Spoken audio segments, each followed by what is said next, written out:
Well, it's 24 valve time. Hello guys, welcome back to the channel, welcome back to the garage, and welcome to a day that is kind of on and off rain. So anyway, it was raining earlier, but when I got home from work, it has since cleared up and we can work on the 24 valve. So we are working back on our 24 valve Cummins, trying to get this thing wrapped back up and together so we can get this thing mobile and start putting in some of our pieces in these boxes, some of our parts for the truck. So first things first, we last time got done the reason this thing's apart, if you guys haven't been following along, is we wanted to clean up some leaks, which our front main seal was leaking. Our tappet cover was leaking, which we replaced with a billet tappet cover. Very happy with how that all turned out. But also we installed some ARP 625 head studs and some 90 horsepower flux diesel injection injectors. So now that we are going back together, since the valve cover is off, we're actually going to check our valve lash. So that's our first step. We're going to torque the rockers down. They're in just kind of with the little impact ratchet. But we're going to torque out all these rocker arms, and then we're going to set valve lash. So valve lash is the clearance between, the tip of the rocker and the valve bridge. So when you do this, first off, you're going to have the truck at top dead center, which you'll rotate your crank over until you're sitting at top dead center, which means that either, top dead center on these Cummins trucks, number one cylinder, both rockers are either going to be tight or they're going to be loose. So on ours, it's loose. We're at number one top dead center. And number 6, everything is tight. So that's the easy way to kind of figure out where you're at in the rotation. So what you do is, number 1, intake is loose. So I believe that is 1, 2, and 4 intake valves we can do. And then we can do, I think, 1, 3, and 5 exhaust is what we can do right now, and set the lash on those. And then we will rotate the engine over 360 degrees, and we can set the lash on the other ones. On all 5.9 Cummins, I believe it's all of them. Definitely double check for your year, but I believe the lash specification is 10 on the intake side and 20 on the exhaust. And you can tell the intake and exhaust because intake shelf, intake valves are on that side, and exhaust side, exhaust valves are on that side. But anyway, so 10 and 20 is what you're shooting for. There actually is a spec range. So I think on the exhaust, it's like 15 to 30 is the spec range. And then on the intake, I think it's like 6 to 15, but we're going to try and get as close to 10 and 20 as possible. So I think it's a good idea to check valve lash pretty much anytime you're in there. We got the valve cover off. It's a good time to check it. We did have our rockers out. Definitely every time you pull the rockers out, you should at least check your lash. Will it change? It shouldn't, unless you put new push rods or a different cam or something like that in. But if you haven't done any of that, it should work out to be where it was before, but it's all, it's a good time to check all of your valve lash. So we're going to do our valve lash. We'll get our valve cover back on, and then we will move down here to the front timing cover. We need to do our front main seal. We need to seal up the front timing cover, all that kind of stuff, and just kind of work on getting the truck back together. So that's the main plan, is kind of get the engine sealed up, see how far we get, and just keep throwing parts on this thing, and hopefully we have a running, driving 24 valve second gen Cummins here shortly. So let's get to it. We'll run valve lash and kind of keep moving forward with the stuff.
All right, so we got our valves lashed. I had to adjust one intake and one exhaust. One was on 4 and one was on 3. As far as the cylinders go, I can't remember which switch. Not that that matters.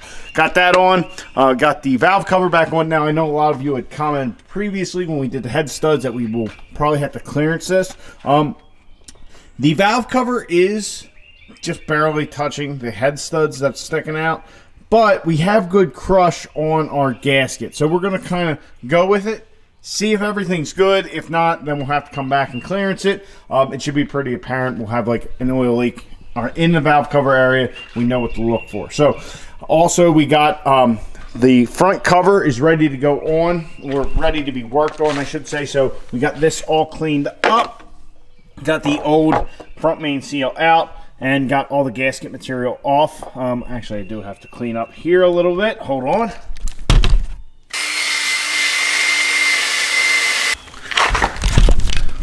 All right, so that is much better. Got everything all cleaned up. All I used pretty much was just my drill with this little wire brush on the end. Worked phenomenally. I did start off with a scraper and just, what a pain. But the little wire brush on the end of the drill, great. Got everything cleaned up. So to seal that up, we will actually be using some Permatex, some RTV. Got the right stuff. I know my father is a huge fan of the right stuff. So we're going to use that to seal up our front timing cover. But we have to put our front main seal in first. So I got this seal, and I'll try to remember to link it down below. From the Amazon, this seal kit was, say, $15 or $16. And God damn it. All right, so sorry for the interruption. Speaking of the Amazon seal that we got, we had a little late delivery from the Amazon. So anyhow, this like $15, $16 seal that I will try and link in the description.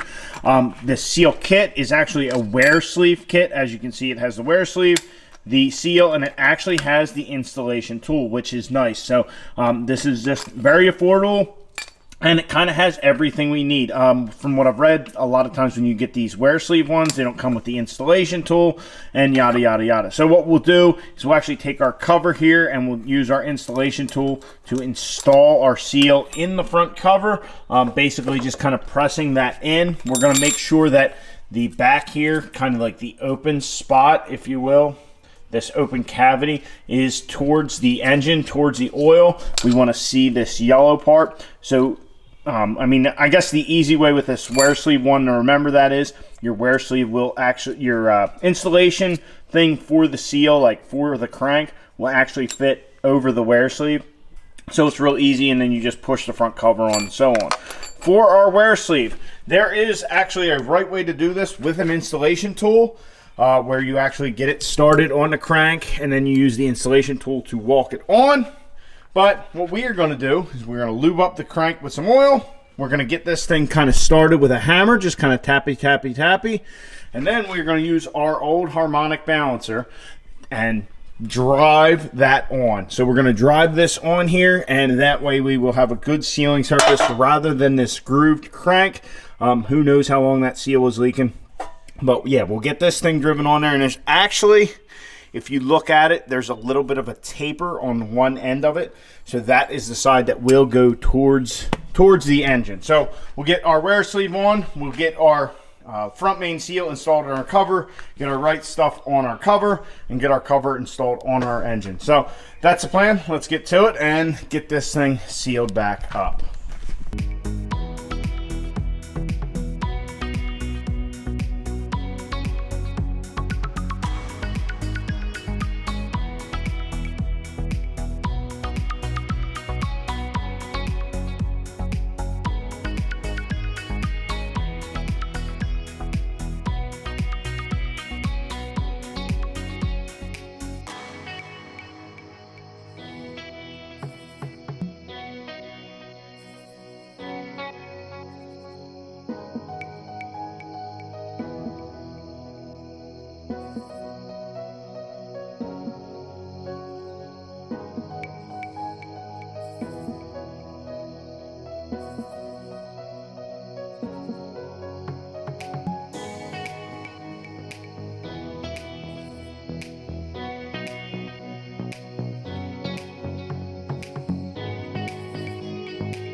So we got our front cover on, our front timing cover that is. Our new seal is installed. Very easy to do. We got our RTV all spread around the outside edge.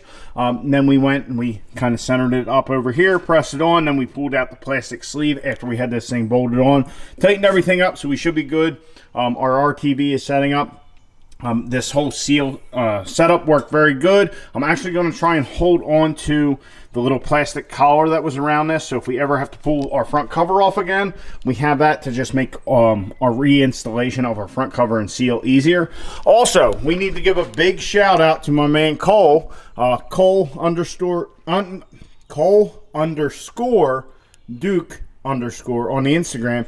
He reached out to me when I was talking about having the front CCV. Let me grab that. Our front crankcase vent actually used to be in here like this, and it has this little port, and it would go down and just kind of blow out down underneath, and that's kind of what I thought was creating the mess. I really do feel it was the front main seal, but this was not helping things. So I wanted to kind of clean that up, and that's why we got the vented tappet cover, so we could, clean that up, make everything a lot nicer, and try and keep the mess off the engine. But Cole reached out because I was looking for a cover for this truck that would just seal that off and get rid of this, and Cole provided it for us. He sent that to the PO box, which is always down in the description below if you guys want to send anything. Letters, parts, whatever, it doesn't matter. If you want to, contribute to the channel in any way, it's always appreciated. But anyway, Cole sent us this cover to eliminate this CCV. I believe this is off of, well, honestly, I don't know what it's off of. Hopefully Cole will comment down below and say what this is from. But a couple people actually had sent me links as well to some, I think it's Pure Diesel Power has this on their website. So we got that taken care of. Definitely much cleaner on the front end here. Definitely digging it. Thanks again, Cole. I appreciate it. So to really complete this whole front cover setup, we need to get our damper back on, which we use to put our wear sleeve on. But there is a problem with the factory dampers. So we are going to upgrade. So as you guys can see here, we have fluid damper for the truck. And as you guys know, on our, hopefully, well, it's not hopefully, we built the truck to be 2,000 horsepower, so that's where we're heading with it. But on our 2,000 horsepower race truck, we have a fluid damper. We had a fluid damper on the stock 6.7 that was in it, and it held together, making 1,000 horsepower, running 10-second passes. So fluid dampers who we are trusting with our 24 valve. So the factory dampers have this rubber, I don't even know, I guess balancing ring or whatever. This can dry rot and wear out. When I pulled this off, I was actually surprised with this thing being 20 some years old, 200 some thousand miles. I figured this thing be all cracked up and maybe missing pieces, and it wasn't. So I think this damper may have been replaced at some point in the past. I don't know. But I was expecting it definitely to be worse for wear. So if you have one that's all cracked up and destroyed like that, you might as well just throw it in the trash and pick up a fluid damper. You won't have that problem. These things should last the lifetime of the truck. They're made in America, they're all SFI spec. So for like the drag truck, not a big deal, or not a big deal. For the drag truck, we make that requirement. But yeah, definitely fluid damper for our balancing needs. That being said, when you are putting your damper on and their instructions clearly state that if you're using the factory torque to yield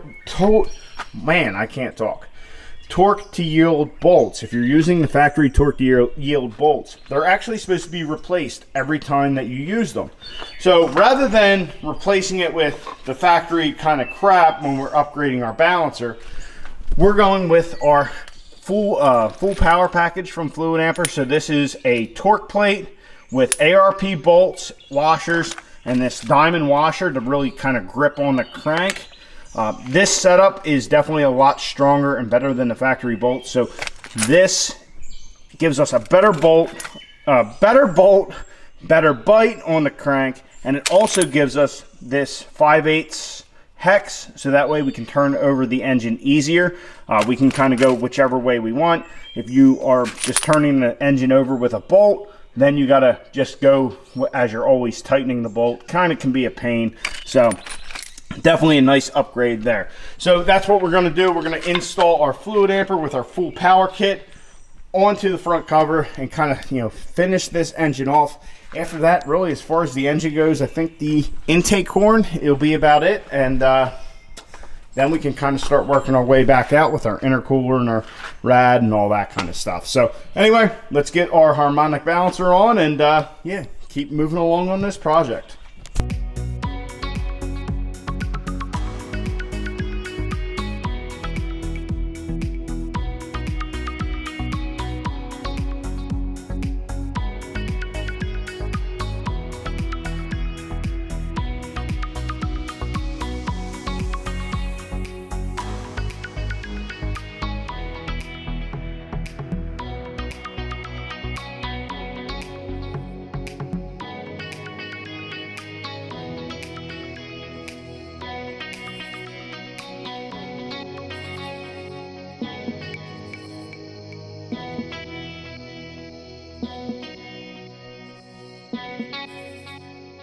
All right, so our fluid amper with the full power kit is installed. We have our new harmonic balancer in, looking good.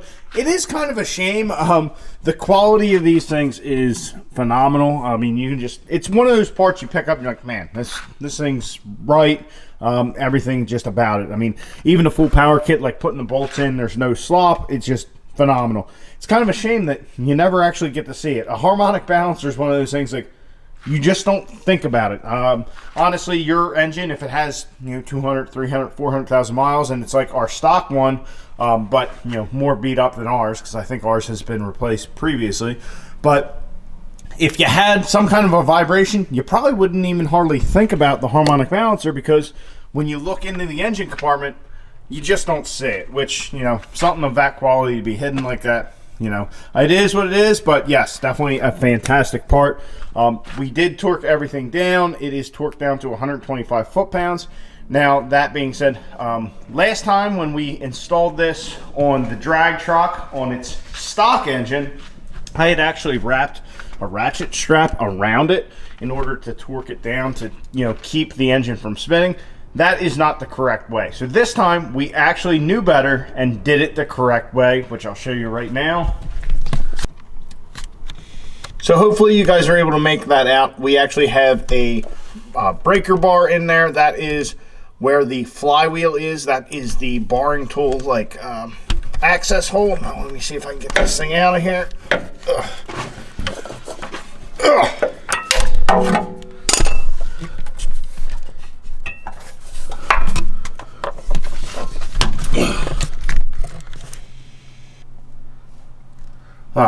Well, you know what? Let me crawl out from under this truck so I can explain myself.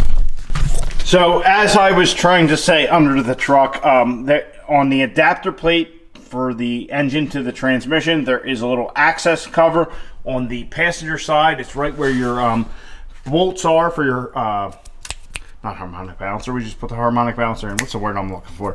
For your torque converter. So it's where your torque converter access hole is. Right below that, there's an access hole for like the flywheel, so you can insert a barring tool. So once again, this is like a $15 Amazon part. So this barring tool goes in that hole. It has a little sleeve to kind of protect it on the adapter plate. So what I did, put that in, it will mate up to the flywheel, and then had a breaker bar on it to hold it back.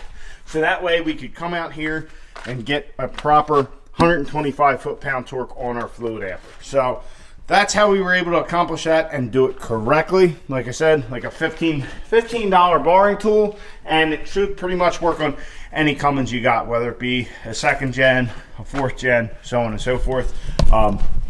That's the great thing about these. Not much changes over the years. I mean, stuff changes, but like the push rods, the valve springs, the head studs on this truck, 98.5 to 2019. So anyway, guys, we're gonna kind of end it off there. We got our new harmonic balancer. Our fluid amper is installed. We got our front timing cover back in on the truck, all sealed up. We're letting the RTV set up. Our man Cole hooked us up with this sweet cover, so that way we don't have our CCV coming out here. We will have to put a catch can or something off of the tappet cover over there. We also got our valve cover installed, and all of our valves are adjusted. We have proper lash, so everything is set up there. So really, what's actually how it sits, we could start the truck right now. We still need a rad, need our intercooler, need to get our AC stuff back on there, our cross member, so on and so forth, get the thing full of coolant, get our intake manifold back on, all that kind of stuff. But really, this truck is startable right now, but we need to let our RTV set up and all that, and it's a good stopping point. So anyway, guys, we're moving right along on a second gen. We should have this thing hopefully on the road in the next episode. We should hopefully have this thing started and all that, I'm hoping. But then again, now I've said that, I've probably jinxed myself, and we're going to have some sort of complication up front. But anyway, that's just the way stuff goes. So I hope you guys enjoyed. Hope you're excited to see the second gen back on the road. I'm hoping to drive this thing to and from work. I think with those Flux Diesel 90 horse injectors, this thing should be a little bit of a hoot. It was definitely enjoyable to drive before, but a little more spice to it should definitely be a blast. So anyway, guys, I hope you enjoyed. Please like the video down below. Subscribe to the channel if you haven't already. I'll catch you guys on the next one. Get out in your garage. Get the wrenching on your truck.